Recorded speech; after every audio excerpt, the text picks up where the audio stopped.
everybody. Glad you could be here to hear Terry, and I'll say a few things about him and his background. So I think as many of you know, he is the Senior Vice President at the American Council on Education for Government and Public Affairs. He's worked at ACE for more than 20 years, and under his umbrella are some very important things for all of us. Comprehensive efforts to engage federal policymakers on a broad range of issues, including student aid, government regulation, scientific research, and tax policy. His work involves representing higher education institutions in front of the U.S. Congress, administrative agencies in the executive branch, and the federal courts. And important to remember, as many of you know, that ACE is the umbrella higher education association in Washington, D.C. that includes all kinds of higher education institutions, public, private, for-profit, 2-year, 4-year, research, religious, non-religious, the whole waterfront. And he is, if you pay attention to the national media on higher education, you'll have seen Terry's name pretty frequently because he is often quoted on some of the thorniest issues. And one of the things, since I've been working down at ACE half-time this past year, I've admired about him is his ability when he gets that phone call out of the blue on some very tricky issue, the ability to say what's important without getting ACE and the rest of us in big trouble. It's a rare skill. I've done that. Another role that ACE plays, and Terry really leads this part of it, is it's the convening agency for 60 or so higher education associations in Washington, D.C. that represent lots of different kinds of colleges, represent governing boards as well, and others. And he plays a really central role then in, well, herding kittens. I mean, talk about trying to get that number of higher education associations, even the 6 big ones that they call the Secretariat, together on big policy issues. It's no easy job at all. So prior to joining ACE in 1993, Terry served for 6 years as the Education Staff Director for the Senate Committee on Labor and Human Resources, and that was back in the day when he was chaired by Senator Kennedy. Prior to 1987, he was Director of Social Policy Studies and Resident Fellow at the American Enterprise Institute and Research Scientist at the Educational Testing Service. He's authored or co-authored numerous articles, books, and national studies, and contributes regular book reviews to the Christian Science Monitor, and I'll come back to that in a minute. So Terry's doctorate is in public policy from the George Washington University in D.C. He holds a master's in public administration from the Maxwell School at Syracuse University and a bachelor's degree in history, summa cum laude, from Hiram College in Ohio. He was awarded an honorary Doctor of Laws degree by Northeastern University, and he has received the Hiram College Alumni Achievement Award, and, as we discussed last night, has been inducted into the Hiram College Athletics Hall of Fame, tennis and basketball. He's also a member of Phi Beta Kappa. So, at last year's annual meeting of the American Council on Education, Terry had the fun job of interviewing Doris Kearns Goodwin, mostly about her new book on Taft and Roosevelt, Teddy Roosevelt. And he was just masterful at it, and she's a good interview, as you know. And he got her talking, and she was talking about her experience as a White House intern, White House fellow, one of the first classes, if not the first, young woman right out of college. And Lyndon Johnson was president, and she wound up getting to know him and then working with him on his memoirs after he retired down on his ranch in the Pedernales down there in Texas. And you know, Johnson did have a reputation as being a bit flirtatious sometimes with the younger women on his staff. So she told a story about him inviting her out for a picnic lunch on the ranch, and he had this big Cadillac. For those of you who are old enough to remember this, he used to like to drive around in at about 180 miles an hour in the ranch, get the Secret Service people all upset. But he drove around and spread the gingham, picnic cloth on the grass and got the food out. And she was, getting a little uncomfortable at this point. And he said to her, "Doris, more than any other woman," and she thought, "Oh my God, this is good." "You remind me of my mother." She said she kind of felt simultaneously relieved and deflated. And then when she was finishing up her work with Johnson, he called her into the house and said, "Look, I'm going to give you something that will remind you of me when you go to bed at night and you get up in the morning. And she thought again, oh, what is this? And so he's rummaging around on a shelf and brings this thing down and gives it to her, and she opens it up, and it's an electric toothbrush with the recharging base on it with the seal of the President of the United States. So Terry went on with a very, very interesting interview with her. And at the end said, well, ACE has a little something to give you for coming to be part of our meeting this year. And so he pulls out under his chair and hands it to her, and she opens it up. And it's an electric toothbrush with the ACE seal on the recharging base. So that was Terry with Doris Kearns Goodwin. And the one last thing I'll say about him is, even though he is from Ohio, he married up because his wife Susan is from Wisconsin. So with that, I will give you Dr. Terry Hartle. Thank you. Yes, it is true. I am in the Hiram College Athletics Hall of Fame. The moral of that is, don't let your staff ever write your bio. They had so much fun with that, I didn't have the heart to tell them to take that out of there. So yes, that is actually on my bio, and that's true. Doris actually said that one of the things about LBJ was he liked to give people gifts. He was always giving people gifts, but he forgot what he'd given them before. So she actually had 12 White House toothbrushes. He simply could not remember it. She was very interesting for multiple reasons.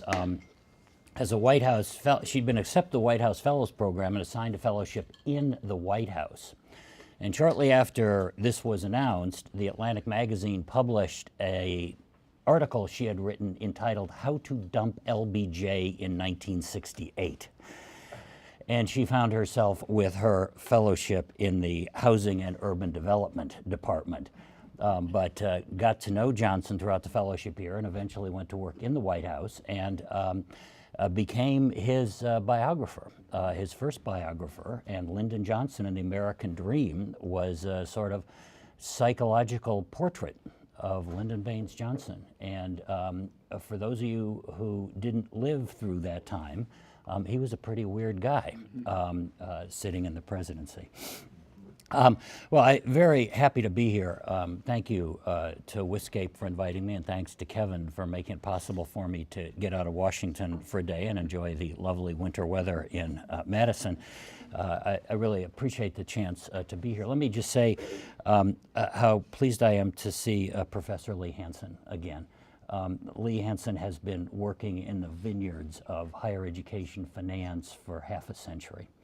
And he actually, as far as I know, there's only been one presidential address on higher education in the nation's history. And that address in 1970 specifically mentioned in its second paragraph Lee Hansen's work with Bert Weisbrod, a 1969 book called Costs, Benefits, and Finance of Public Higher Education, I think. Professor Hansen has had an enormous impact in the way people like me and policymakers think about higher education, and it's just wonderful to see you again, Lee. Thank you for being here. I suspect his pleasure at being so prominently mentioned in a presidential address was only slightly tempered by the fact that it was President Richard Nixon. But nonetheless, he was in the second paragraph of President Nixon's statement. Okay, let's talk about what's going on in Washington, D.C. It all starts, of course, as everything does in Washington, with the political landscape. We have a new Congress. Just a couple thoughts about the election last fall. First thing was turnout was way down. Turnout's always down in midterm elections. But turnout in 2014 was the lowest it has been in 50 years. 36% of registered voters showed up at the polls in 2014, compared to 41% in 2010 and 42% in 2006, also midterm elections. In some states, the turnout was way down. Ohio, turnout was down 20 percentage points. In Virginia, it was down 30. In New York, it was down 17. And who showed up at the polls also changed. Democrats had said going into the election, don't underestimate our Capability of turning out voters, well, it turns out Democrats overestimated their capacity to turn out voters. Voters under 30 who had been 20% of the electorate when Obama was reelected in 2012 turned out to be 13% of the electorate in 2014. Minorities went from 28% to 25%. Women went from 53 to 51. Meanwhile, voters over 60 went from 25% of the electorate to 37% of the electorate. So that's sort of why we got the change that we got in the political system last fall. Senate has changed controls. House was in Republican hands in the new Congress. We now have a Republican Senate.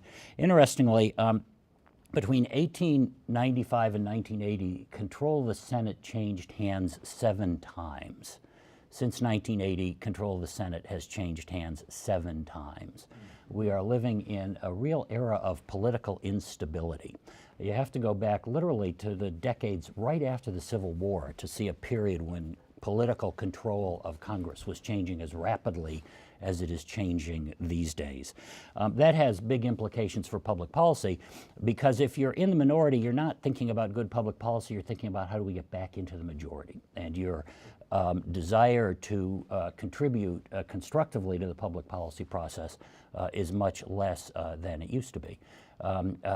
Despite the problems and the trauma of the changes that the country went through in the 1960s and much of the political legislation we saw there, Republicans were contributing to it. They were in the minority, they knew it, they didn't think they were getting back to the majority anytime soon, but they were playing a very constructive role. We're now in a situation where the minority party in the Senate doesn't see a big incentive to play a constructive role.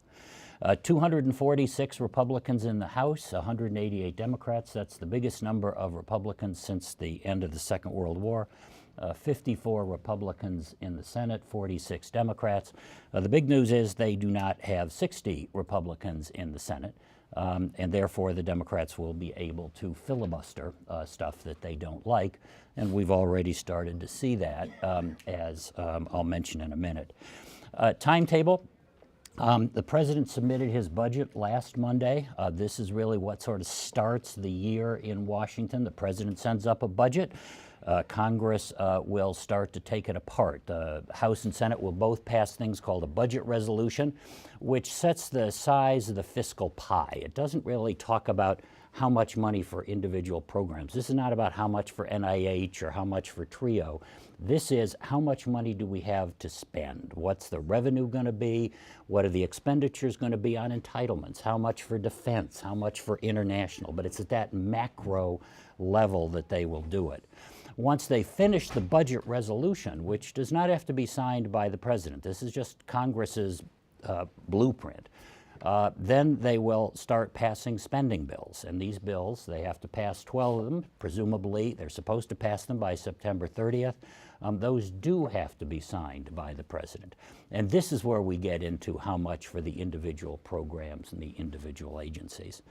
At the same time that they start doing these spending bills, Congress may elect to make use of a procedure called reconciliation. This is a parliamentary favored procedure that enables Congress to make big changes in social policy.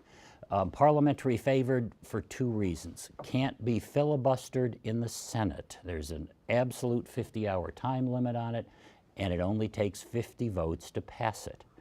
Because of the difficulty of getting 60 votes in the Senate to stop a filibuster, reconciliation has become a big popular way to make changes in public policy.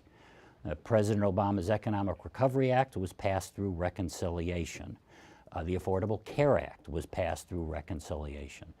So if you think that the Republicans will want to make big changes in the size and scope of the federal government, which they do, they will want to do it in reconciliation. So all of this is about to begin unfolding. The big one again is reconciliation, because that's how, if the Republicans want to make big changes in domestic spending or big changes in the tax code, if they want to try and eliminate the Affordable Care Act, they might do it there. And again, they only need 50 votes to do it there. But reconciliation has to be signed by the president. So they can eliminate the Affordable Care Act in reconciliation, and the president will immediately veto it. So you're going to start to see some very high-level political machinations taking place. Other looming challenges, a couple of things that you haven't heard much about that you will start to hear much about that will slow down the day-to-day business of government. First, Homeland Security funding. You'll remember right after the election, the president said, I'm going to move unilaterally on immigration reform. Republicans on Capitol Hill said, we are going to stop you. The president said, go ahead. The Republicans are still trying to figure out how to stop him. They have held up funding of the Homeland Security Agency for the remainder of the current fiscal year, and the temporary funding bill will expire on February 27th. At that point, they either need to extend it or the Homeland Security Agency closes down. It's not going to close down. The Republicans are still trying to figure out what can we do to stop the president's unilateral action on immigration reform as part of Homeland Security. The House very quickly has passed a bill absolutely stopping the president. The Republicans have tried to bring it up in the Senate 3 times already, and the Democrats have filibustered all 3 times. Republicans, of course, are outraged to find that the Democrats are being obstructionist. So pretty soon, you'll start to hear horror stories about what will happen if the Homeland Security funding is not extended. And these stories will come from the Obama administration. You know, we're preparing to lay off 40,000 TSA agents. That won't happen. They'll figure out a way around it. But that is sort of a big problem right in the middle of the things that the Republicans would want to do. They got to figure out a way to get past this. Once they get past that, we will hit the debt ceiling in March. This is a bit of political theater we go through from time to time. We went through it in 2011, sorry. Some of you will remember in 2011. It was very messy. We came very close to defaulting on the national debt. We ended up avoiding that crisis, but it was not something that covered Congress with glory. Sometime in March, we will hit the fiscal ceiling. The Treasury Department will institute what are known as extraordinary measures, and they will be able to borrow money into the summer, probably June. At that point, they really will run out of money, and Congress will have to figure out some way to extend the debt ceiling. Second place we're going to run out of money is the Highway Trust Fund. Highway Trust Fund is operating under a temporary spending authority. It will run out of money sometime in May. So remember, reconciliation is a forum to make big public policy changes I was talking about a minute ago. You're going to have reconciliation, debt ceiling, and Highway Trust Fund all coming together at about the same time. And boy, that'll be fun to watch if you're a political scientist. But that's the only people who will find this entertaining to watch because the stakes will be very high. One other thing that hasn't been talked about much, there is a Supreme Court case that will be heard, I think, next month, King v. Burwell. This is an attack on Obamacare because of a drafting error in the legislation. Everybody concedes it was just a drafting error, but if read literally, it closes down the federal exchanges in 38 states. So the potential for chaos in the healthcare arena becomes great. We will have that decision by the 4th of July. Stay tuned for that. We have that problem here too. No comment. Okay. Higher education policy. Let's turn to the stuff that most of you are most concerned about. If you wanted to talk about the Obama record so far and what is likely to be their legacy, you would say 4 things. One, you would point to a very substantial increase in funding for student aid programs, particularly Pell Grants, on this administration's watch.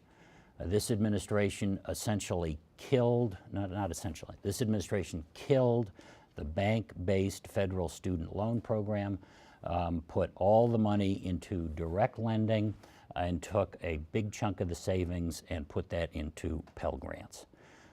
Second thing you would say about this administration is that they managed the transition from mostly a bank-based student loan system to a federal direct loan system seamlessly.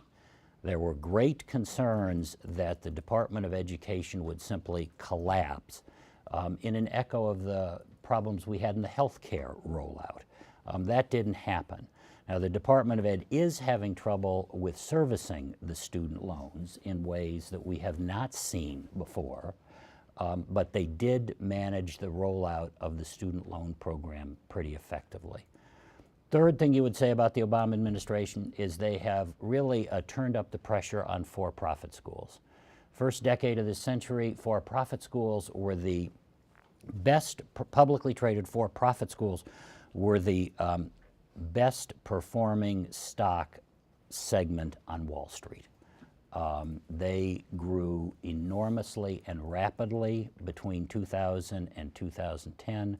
That ended with the Obama administration. The Obama administration, depending on your views, said, look, there's some good for-profit schools and there are some bad for-profit schools. We want to get rid of the bad ones.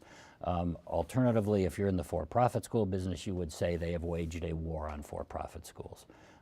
Any way you cut it, for-profit schools are a smaller segment of post-secondary education and federal student aid today than they were at the start of the Obama administration. Terry, we could add there that the head of the For-Profit School Association in D.C. now is Steve Gunderson, The- former congressman from Wisconsin. Yes, Steve Gunderson is the head of the For-Profit Association, and you'll see in the news tomorrow that the For-Profit School Association, the Association of Private Sector Colleges and Universities, filed suit today against the Department of Education's gainful employment regulations, seeking a summary judgment that the regulations are illegal. So that'll be tomorrow's news. A fourth thing you would say about the Obama record is that they have never met a regulation they didn't like. I have been involved in federal higher education policy for more than 30 years. I worked for Ted Kennedy. I do not mind government regulation, but the sort of regulation that we are seeing of colleges and universities and the way it's tying up institutions leaves me breathless. They never met a regulation they didn't like. President put forward some budget proposals that you'll start to hear a little bit about, one for free community college. That will not happen for multiple reasons, I think. But the president has raised, again, this question about how do we get all Americans to see college as an opportunity, as something that is there for them, particularly low-income and lower-middle-income Americans. How do we get them to see this as an option? The president says just take away tuition, people will see it as an option. And he's right. You can say as much as you want, it costs this much, but we'll give you financial aid. And what low-income people see is it costs this much. They don't get to, and we'll give you financial aid. The president's saying if you make it free, people will understand free. They don't need to have that explained to them. This is in many ways a discussion about the financing of public higher education we had in this country for a very long time. Are we better off with low tuition and low student aid, or high tuition and high student aid? What we ended up with in public higher education is high tuition and low aid. We got the worst of both worlds.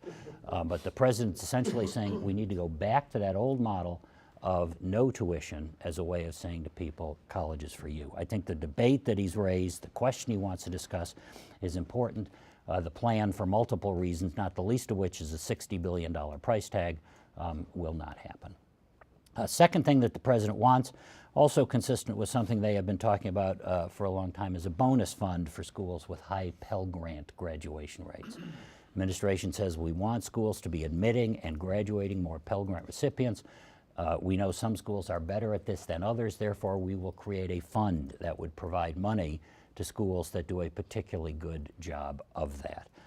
That's an idea that I think may well have bipartisan appeal. It is only an idea that gets discussed in the context of the higher education reauthorization. It doesn't happen outside that, but I think the idea there might have bipartisan appeal. Final thing that's going on right now in Washington that you've been hearing about is the Department of Education wants to provide ratings for every 2-year and 4-year degree granting college and university in the United States. The president announced he would do this in August 2013. He said in 3 speeches in August 2013 he'd develop a rating system that rated colleges on the basis of access, affordability, and outcomes. That's it. The Department of Education has spent 15 months studying this, and they released a draft paper in December that said they would develop a rating system that would rate colleges on the basis of access, affordability, and outcomes. In other words, 15 months later, we still don't have a clue how they are going to do this. This is not the Department of Education's fault. It was not their idea. This idea literally came from the Oval Office. The Department of Education is trying to figure out how to do it. It's not their fault.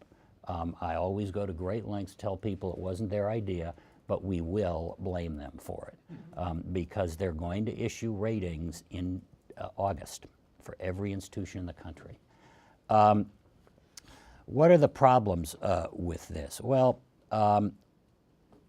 we had sort of 4 reactions to the paper that they issued, and next week ACE and probably 50 higher education organizations will send a letter to the Department of Education with our reactions to their paper. They asked for comments by February 17th. And we will send this in, and the Department of Education will pretend to be interested in what we say. But our letter will say 4 things. 1, we are really disappointed that after 15 months they can't tell us anything more about this than what the president said in August of 2013. Second, we will point out there's an inherent conflict between consumer information and accountability, and it's not clear what they're trying to do here. Consumer information is fine. It means giving people clear, accurate, meaningful information in a format they can use that helps them make a decision. That's not hard. Government already does this. We have College Navigator, we've got the White House College Scorecard, we've got the Financial Aid Shopping Sheet, and we've got the College Affordability and Transparency Center. Question, if this is for consumer information, how does it differ than what you're already doing? They don't know. Accountability is different. Accountability is about values. What is it we want post-secondary institutions to do? Do we want them to have high graduation rates? Do we want them to have high graduation rates of low-income students? Do we want them to be cheap? Do we want them to have lots of financial aid? What is it that we value? Let me just take the 3 things: access, affordability, and outcomes. Okay, those are all good values. Do we weight them all equally? Or do you say that the formula has 40% for access, 40% for affordability, and 20% for outcomes? Or do you switch the numbers around somehow? The formula you use determine who looks good and who looks bad. That's what accountability means. It means the Department of Education saying, this is what we want colleges and universities to do. By the way, it's got to work for everybody equally well. What do you think the chances are? Second thing we will say in our letter, 3rd thing, is that the department faces a real problem in that the data that they have available to do this are either inaccurate, incomplete, or non-existent. They listed in their 3 domains, access, affordability, and accountability, said, well, here are 4 things we're thinking about doing for access, here are a couple of things we're thinking about doing for affordability, here are 4 things we're thinking about doing for outcomes. Not all the data they want to use exists. Some of the data they want to use, like graduation rates, are simply inaccurate. What are they going to do about this? Well, it means they will develop a rating system using data that they know and everybody knows to be flawed. Of all the data elements they are thinking about using, the only one of the 10 that is clearly accurate is percentage of Pell Grant students enrolled in an institution. That's it. They're going to build a formula somehow. 4th thing we'll say is that the department's efforts to define peer groups is sadly lacking. The president said when he introduced this they were going to define comparable institutions. They're going to measure schools against comparable institutions. The document they put out in December said, we are thinking about using 2 categories of institutions, all 2-year schools, all 4-year schools. Question, would anybody here compare Wisconsin-Madison to Wisconsin-Green Bay? Would you compare it to Ripon? Anybody? Obviously, none of you are suited to work at the U.S. Department of Education because that's what the department says they're thinking about doing. Just think about the huge array of institutions in the country. They're thinking about doing all 4-year schools. As I said, the comments are due by February 17th, and the Department of Ed will get a lot of comments. They will look at them. Their problem is they have to produce something because the president has committed them to do it. And anytime the president himself says 3 times, we will do this by the fall of 2015, you can bet they will do something. I think it's also possible that Congress will step in and say, no, you can't do this. We're not going to let you spend any money to do this because the chances of you doing it well are not very high. But absent that, the Department of Education is simply going to go ahead. The big discussion point in Washington now, aside from ratings, is the possible reauthorization of the Higher Education Act. Higher Education Act is the federal law that creates all the student aid programs and all the federal higher education programs, everything from the Pell Grant program to TRIO to Gear Up, all the requirements imposed on colleges and universities if they want to participate in the federal student aid program. This law has been reauthorized 8 times. This will be the 9th reauthorization. It is a regular part of government. Ever since the HEA was created, Congress at pretty regular intervals has said, we're going to reauthorize the Higher Education Act. So this is a regular part of government. In 7 of the preceding 8 reauthorizations, Congress started one year and finished the next, routine business of government. However, last time, they started in 1 year and finished 6 years later. Technically, reauthorization started 2 years ago. That's when the programs expired. So they've already spent 2 years thinking about this. They're now starting their second Congress when they need to do this. Major challenges in getting reauthorization done. First, No Child Left Behind is now 7 years overdue for its reauthorization. Both Lamar Alexander, who chairs the Senate committee, and John Klein from Minnesota, who chairs the relevant House committee, have said they are going to do No Child Left Behind first. Both are working at a pretty aggressive timetable to do No Child Left Behind. Senator Alexander says his committee will mark up a No Child Left Behind reauthorization the week of February 23rd. Senator Klein said his committee was going to do it this week. In the House, they can do that. You know, they can just simply run a bill through committee that just says what the Republicans want with very little notice, because it's a majority rule. You can do that in the Senate, too, because there are more Republicans than Democrats on the Senate Help Committee, Senator Alexander's committee. But to bring a bill to the floor in the Senate, you need the Democrats to agree. If the Democrats don't agree, they will simply block consideration of the bill. So it's going to take Senator Alexander more time to get a bill put together that he can get to the floor. Even if Alexander and Klein both got bills to the floor in February, which they won't do, even if they did it, they would have a bill, they might be able to go to conference and get a bill that the Republicans could agree on. What's the problem? Well, the problem is you need the president to sign it. Alexander and Klein are not doing this because they want to pass a bill that makes them feel good. They want to pass a bill the president will sign. The president's thinking about legacy. He wants to sign a bill. So sooner or later, they're going to have to involve the Department of Education and the White House in getting a bill done. This is where it comes to a screeching halt. It will take a lot of very careful and delicate negotiations. I think, to get a bill, a No Child Left Behind bill, that the president will sign, that the Republicans will pass. So that's going to slow them down. Second thing that'll slow them down is this business about budget and appropriations that I mentioned earlier. The president's budget is up there. They're going to go through this whole budget resolution business. Then they might go through reconciliation. In all likelihood, they will go through reconciliation. Then they've got to do all 12 spending bills. One of the reasons Alexander says he is so anxious to get a No Child Left Behind bill to the floor right away is that he doesn't want to get caught behind the budget and appropriations bills. I think that's probably inevitable, but it's one of the things he said.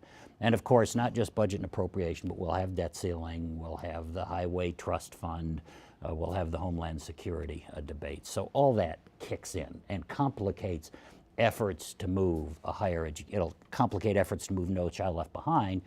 And if you're going to do Higher Education Act after No Child Left Behind, complicates that. The third challenge that they're going to have is that this is a short Congress. Remember, there's a presidential election coming up. And what you've got is a big time pressure. You've got reauthorization, No Child Left Behind, squeezing them at the front end, and you've got the presidential election squeezing them at the back end. Because by the time you get to the 4th of July next year, Congress isn't doing anything. It'll really start to wind down next year once we get the primaries underway.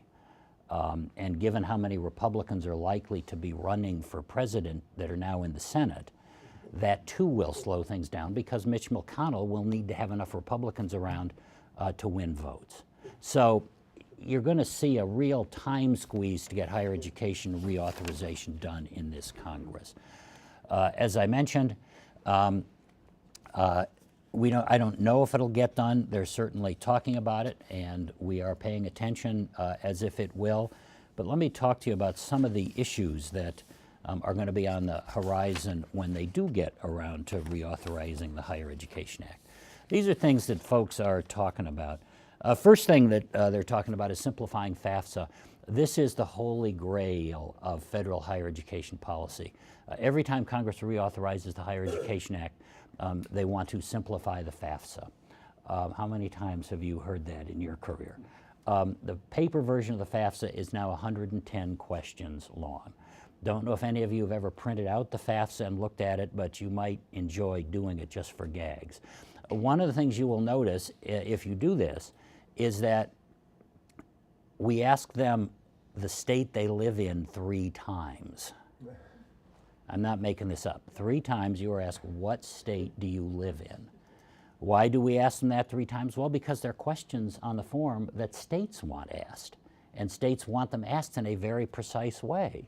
And the department, in its effort to make nice to the states, puts the questions on there. So if you're filling it out, you're asked 3 times, what state do you live in? Senator Alexander says he wants to simplify it radically. He wants to ask 2 questions. This would be a fairly substantial change. Now, you can do this, there's no doubt about it, but if you do it, anybody want to guess what happens immediately? What's the effect of going from 110 questions to 2? Anybody? Money migrates to the more wealthy. Cost of the program skyrockets, right? Because questions on the FAFSA discriminate. They allow you to eliminate people. If you take those questions off there, programs get much more expensive. So it costs money. Second question, states now have student aid programs of their own. All states use the FAFSA because they ask questions that states want asked. What happens if we go from 110 to 2 questions? Will states continue to use the FAFSA? Maybe, maybe not. What happens if they don't use the FAFSA? Well, it probably means that students and families fill out at least 1 more form. Many schools rely on the FAFSA. I was speaking at a private college last week that uses the FAFSA because it gives them enough information about family financial situations that they'll use it to award their own financial aid. You go to 2 questions, that school and many others will start using, most likely, CSS profile, which low-income students must pay to fill out. So there are consequences to a radical simplification. On the other hand, it would be a postcard form, and it would make it a lot easier for people to fill it out. And you would probably see a lot more people fill it out than is the case now. And again, if you haven't looked at this lately, download it and take a look at it and just see what it is and see if you think this could be a barrier to low and lower middle income students. It sure as hell is. No question about it. Second thing, year-round Pell Grants. Many folks want to restore the year-round Pell Grant program. This was created in 2008. It was in place in 2009. Congress estimated when they put it in place in 2008 that it would cost $400 million a year. It ended up costing $4 billion in the first year. Congress immediately shut it down. Nobody's entirely sure why they were off by a factor of 10. Partly it's just much greater utilization than they expected, but there's also a widespread belief that some people were manipulating the system and getting substantially more money than they were supposed to. But in any event, you want to simplify FAFSA, you want to do year-round Pell, both very worthy objectives. You need more money. It costs money to do this.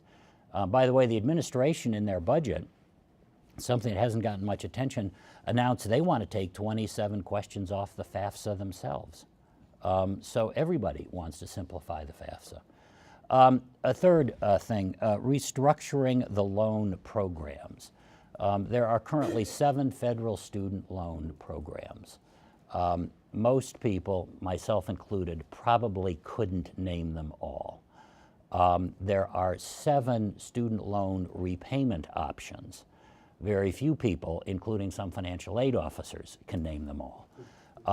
Many people say we're giving people too many choices, we are confusing them. We're not helping them as much as we could. We need to radically streamline the student loan programs. So Senator Alexander, for example, says we can go from 7 to 3. We'll have an undergraduate program, we'll have a graduate program, and we'll have a parental loan program, just 3. By the way, in my undergraduate student loan program, I want to take away the in-school interest subsidy. Right? If you're getting an undergraduate Stafford loan, you don't pay interest on the loan when you're in school. Senator Alexander says he wants to take it away. What's the effect? Well, $40 billion over 5 years. That's how much money it saves if you take it away. You can use that money for other stuff, like simplifying FAFSA or year-round Pell. But $40 billion is how much more money student loan borrowers will end up paying. This is not a small change. Educational quality, student learning, accreditation. These issues remain very hot. I know that these are things that they're talking about in Kevin's classes. Nobody quite knows what to do with this. Right now, accreditation is the federal government's assurance of institutional quality. There are a lot of people who think accreditation isn't doing the job it should be doing. Unfortunately, many people think accreditation is too easy, others think it's too hard. So what you do with it is a very much an open question. Trouble is, what's the alternative to education quality being determined through accreditation? Well, it's probably the federal government does it or state governments do it. Not a happy scenario. Many folks want to kill the campus-based program. These will be the work-study programs. This would be Perkins Loan. It would be supplemental grants. Some of you in this room are probably on the federal work-study program. Some of the people in this room received National Defense student loans when they were students. Those are now known as Perkins Loan. Those may end up going away. The theory is we'd put the money into Pell Grants or we'd put it somewhere else, but that's not a certainty. Sexual assault remains a very difficult, troubling area, and I think any reauthorization of the Higher Education Act will feature a very significant discussion of the role in colleges and universities in preventing sexual assault. Kevin said that I always, when I talk to the press, don't get us in trouble with the, don't get us in trouble. That is not true, and sexual assault would be one of those cases. Last year when this came up as an issue and we tried to say, you know, these can be very difficult cases on campus to deal with for the following reasons, we were quite openly accused of protecting rapists on campus. So it doesn't always work out that you can say what you need to say without somebody thinking you have malevolent motives. But sexual assault will certainly come up. Senator McCaskill introduced legislation last year. She has not introduced it again this year. She will.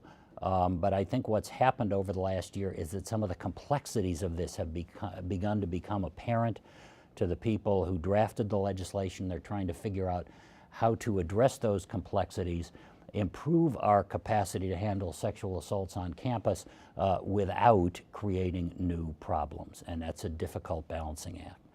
One of the things we'll hear about is transparency and accountability versus overwhelming consumers with information. Under federal law, colleges and universities give students a ton of information. We probably give most students a whole lot more information than they can possibly want or use. There's a growing feeling that perhaps we confuse them, that by giving them so much, we don't help them separate the really essential from what is nice to know. I'll give you an example. Last year, the House passed H.R. 4984, the Student Loan Counseling Act. This was designed to improve the counseling of student borrowers, both before they take out loans and when they are leaving school. And this was a bill that passed the House, I think, 410 to 1. That doesn't happen very often. So what you assume when you see something like that is that you've got something that's a really good idea or something maybe they didn't think about very much. Entrance counseling. Financial aid officers are now required to give students 9 specific pieces of information. Under the bill, that list would be 3 items would be expanded and 7 new ones would be added. Exit counseling, we currently give students 10 pieces of information. 1 would be expanded, 5 new pieces of information gets added to the list. This is everything you could conceivably, possibly, theoretically want to know about repaying your student loan. It's information borrowers ought to have. But one thing we do know is that many borrowers, particularly in entrance counseling, need to be focused on the most critical things because they're not going to absorb everything we tell them. In addition, Pell Grant, now we don't give students any Pell Grant counseling. 7 new Pell Grant counseling mandates would be imposed. Ultimately, this isn't hard for colleges and universities. In fact, the House bill would require that this be done on videotape. So basically, colleges and universities are just going to ask people to sit in front of a screen and go through it and check the boxes to show they were paying attention. So it's not hard to do, but is this the best way to educate student consumers, student borrowers about what they're taking out? There are an awful lot of borrowers that don't know very much about the loans that they take out when they take them out, and that's a real serious problem. How do we get them to pay attention to what's really critical is a very big deal. Years ago, we had the same debate over something called the Pell Grant promissory, the student loan promissory note. When you sign a federal student loan, you're signing a promissory note. And for a long time, as you will recall, this was written in legalese. And it said everything a lawyer would want it to say, and absolutely nothing that, say, a freshman will absorb. So Congress in 1992 said, we are going to have a plain language promissory note. And if you look at the promissory note now, it essentially says, this is a loan. I know I have to pay it back. I have to pay it back even if I drop out of school, even if I don't get a job, even if I don't like the education. If I don't pay it back, the government will follow me to the end of the earth to get the money back. I mean, that's the sort of plain language. But if you do that, you're sort of simplifying what you tell students. You're getting past a whole lot of nuance. Now, in fact, if you don't pay back the loan under some certain limited circumstances, you're okay. But it's when you tell them those certain limited circumstances that things start to get messy. So, This is great. I'm mindful we have about 10 minutes. all right. Okay, affordability, student debt, price of higher education is the big deal in Washington. That's the thing everybody wants to talk about. It's obviously the thing the governor wants to talk about here as well. So we'll hear a lot about that in reauthorization. Going back to politics to close this out. election's coming up in 2016. My friend Charlie Cook says there are two ways to look at the election in 2016. First way is that over the last 100 years, going back to 1912, there have been 8 elections where one party had controlled the White House for 2 terms or more in the case of Franklin Roosevelt. I can list them if you want, but there are 8 of them. In 7 of those 8, the party not controlling the White House before the election won. Time for a change is a powerful dynamic in American politics. The only time in the last 100 years that one party controlling the White House was succeeded by somebody else was George H.W. Bush, extending Reagan's term. That's bad for the Democrats. But other way to look at the election, according to Charlie, between 1968 and 1988, the Republicans won the popular vote 5 of 6 times. The only time they didn't win it was in 1976 in the post-Watergate era when Jimmy Carter won the White House. But between 1992 and 2012, Republicans lost the popular vote 5 of 6 times. This is not good news for the Republicans. Since 1992, 19 states have voted Democratic every time. That's 240 electoral votes. You only need 270 to win. That puts you about 90% of the way there. 13 states have voted for the Republicans every time, but that's just 102 electoral votes. This is why, by the way, every 4 years you are treated to more political advertisements than you could possibly want. So which side would you rather be on going into the 2016 election? Would you rather be looking at history or would you rather be looking at recent history? Obviously, the challenge for Republicans is the electorate has changed. In 1992, the whites were 87% of the electorate. In 2012, they were 72% of the electorate. If you are a Republican candidate, such as George Romney, you cannot lose the African American vote by 87 percentage points, the Hispanic vote by 50 percentage points, and the Asian American vote by 50 percentage points, and win. George Romney got 60% of the white vote, but he still didn't win because he lost so badly among minorities. And that's a challenge the Republicans are going to be facing going forward. It's not a lead pipe cinch for the Democrats. History would argue against them.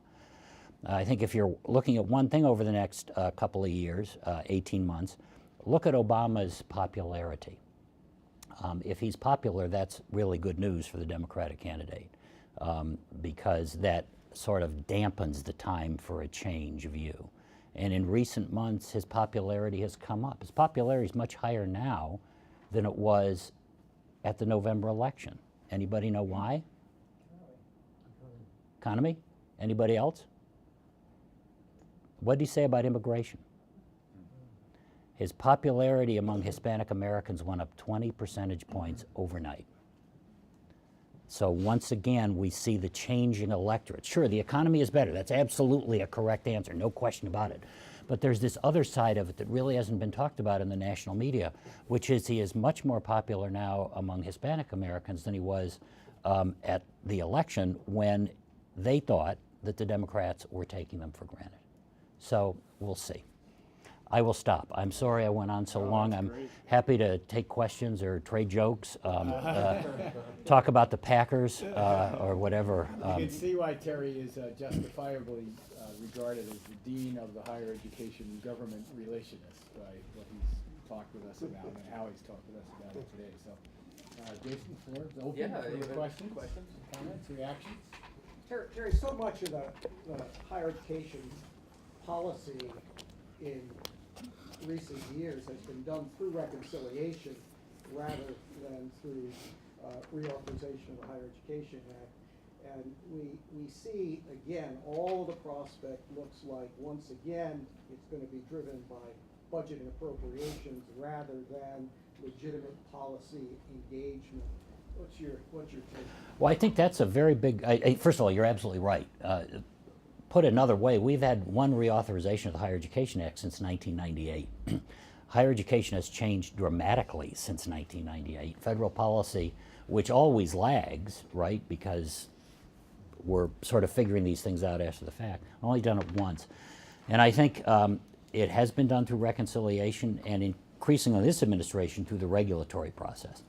I think the big issue that I didn't go into a lot of detail about for us this time is reconciliation could inadvertently kill reauthorization. Republicans, like Democrats before them, would use reconciliation to make significant changes in public policy, the nature and scope of the government. To do that, they need money. They're looking for ways to cut money from one thing so they can put it in something else. You know, what if they said, wait a minute, that we're really serious about this income inequality, we want a big tax cut for middle income families? Most people would applaud. So they're going to look through the budget and they're going to look for money. Well, one big pot of money is that student loan in-school interest subsidy. I said $40 billion over 5 years. They could take that away in reconciliation. And if you take that away in reconciliation and use it for something else, no matter how meritorious, that kills reauthorization. Because you take that away, you don't have money to simplify the FAFSA.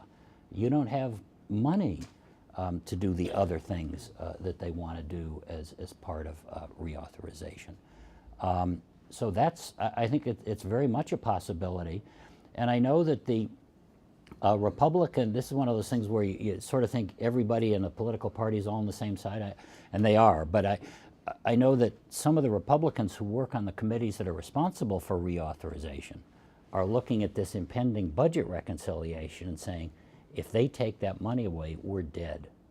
So I think it's very much a possibility that this could happen again. And typically when you make decisions during reconciliation, it's in the context of a much bigger bill. It's not really a clean shot at higher education. There's all sorts of other things going on. At the same time that this has happened, the federal investment, which was about $40 billion in student aid, $30 billion in student aid in 1992, is now $150 billion.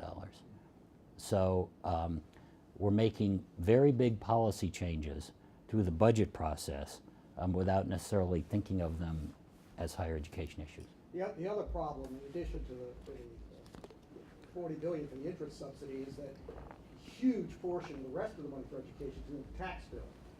And that moves on a completely different track. Yes. When I got to ACE in 1993, I think the federal government spent less than $1 billion a year in tax expenditures to help people save for, pay for, or pay off a college education. Our estimate now is that it's $40 billion, 40. One of the popular proposals in Washington, usually that come from think tanks and academics who don't have to worry about the sort of procedural realities of government, is that we ought to take that money out of the tax code and use it in the Pell Grant program. Well, unfortunately, we can't do that in Washington. That money is not fungible. You can take the money in the tax code and use it for another tax cut, but you can't walk it over into the Pell Grant program. But there is $40 billion in the tax code. And that's another case where both Republicans and Democrats are looking at the multitude of tax breaks that are there and are saying, this is too confusing. Not all eligible people are taking advantage of it, and many of those who try to take advantage of it get it wrong. And there's a lot of talk about trying to rationalize and simplify that for families. And in fact, the Republicans and Democrats aren't that far off in what they're talking about doing. So it would not surprise me to see Congress make progress on trying to improve the tax code provisions. But of course, most of the tax code provisions are for middle-income families, middle-income or upper-income families. They are not for the people who are underrepresented at every level of post-secondary education that most policymakers are so anxious to try and help. Yes, sir. Yeah, two questions. I wonder, the Congress has been passing omnibus spending bills, all lumped together, for some time now. The current Republican Congress is trying to go back to the old way. Do you think they have any chance of that? That's one question. Of, you know, like, was it 11 or 13 appropriations bills and going through committees and everything instead of one big lump sum. And the other is about reapportionment and redistricting. Things are so slanted now that even if Hillary had like the polls are suggesting, a 10% landslide with coattails, could the Democrats regain Congress, or is it too far gone with redistricting right now? Well, those are both terrific questions. The Republican leadership in both the House and Senate, which is not necessarily the same thing as the Republican caucus in the House and Senate, but the Republican leadership is adamant that they want to demonstrate that they can govern, because they figure if they can't do that, it dramatically undermines their chances in 2016 to win the White House. So they have been talking about what's called, in the vernacular of Washington, D.C., return to regular order, which is we do a budget resolution. We do a budget resolution that both houses agree on. Remember, Congress hasn't done that since 2009. Then we pass 12 separate spending bills by September 30th. That's very much the goal. What makes it hard is that the amount of money that they have available, if they restrict themselves to the current budgetary caps, the ceilings that they have agreed, will make it very hard to get enough political consensus to pass some of those bills. The bill dealing with the Department of Veterans Affairs, military construction, will pass. Everybody loves veterans. The bill dealing with Health and Human Services, Education, and the Department of Labor is always a crapshoot, because that's where they have the money to implement health care reform. The president's budget doesn't envision budgetary problems because he would spend $74 billion more this year than last year. The likelihood that the Republicans will go along with that is a negative number. They're not going to spend $74 billion more than last year. So the challenge for the Republicans will be to put enough money in their bills to enable them to pass them in that fashion. And that's something that's just going to play out over time. By the way, it's not just the Republicans that have been using omnibus bills. Democrats were doing that when they controlled Congress as well, because that's just much easier. You throw 5 or 6 bills together and you sort of hide the stuff that everybody's unhappy with. The other thing they've been doing is passing temporary spending bills, just to sort of keep the government chugging along while they figure out how to pass major spending bills. On re-election, on control of the House and Senate, I think that control of the House is probably pretty firmly in the Republicans' hands for the rest of this decade. They have a huge majority. Very few members of Congress ever have competitive races. It's hard for me to imagine the scenario going forward under which Democrats take back control of the House. Senate's a different story. Remember, in the last election, one of the Democrats' problems, they had 54 seats to 46 Republicans, but the Democrats were defending 21 seats to the Republican 12. In the next election, the Republicans will defend 24 seats to the Democrats' 10. That puts the odds in the Democrats' favor. One of them is Senator Johnson here in Wisconsin, who will certainly have a great big bullseye on him from the Democratic side of things. So I think it is quite possible that control of the Senate could flip back again. And as I was saying earlier, this complicates governing because the parties not in power in the Senate are thinking about how to get back in power, not necessarily how to make the best public policy. So good questions, those, and all anybody could do at this point is speculate. All right, Have I- well, Jason's giving me the eye. Do we need to wrap up or can we have one more? Yeah, let's, I want to be observant of everyone's time. We're after a little bit here. Maybe we can do some offline conversations after this for the next few minutes. And everyone, thank you. Thanks to Terry for coming. Thank you.